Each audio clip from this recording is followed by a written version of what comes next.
Bob C here, and I just completed rebuilding the ratchet head of my 3/8 torque wrench put out by Precision Instruments.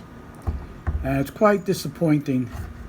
Like I said in the previous video, I brought it up to 85, and that's when it started messing up. And let me see if I can bring it up here. But if we look here, it goes up to 100 foot-pounds. So, and this wasn't cheap, you know, American made, and I know it was over $100. And this was a few years ago, before the pandemic and all. And I'll show you what the deal is.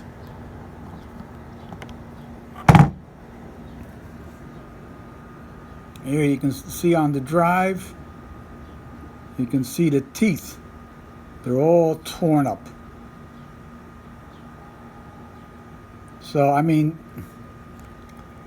the kit was like $16 and another $10 for shipping. Well, look at that.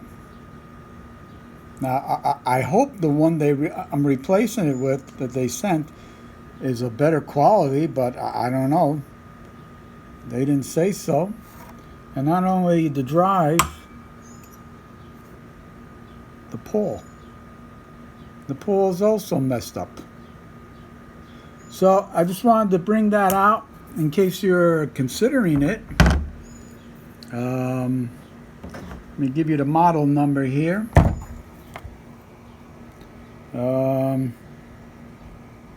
I don't know if you could see it. I'll read it off to you.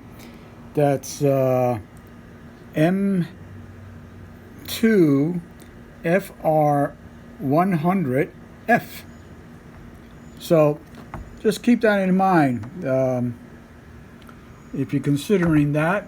As I said in the previous video, from now on I'm getting torque wrenches that don't have ratchets at the end. Just a fixed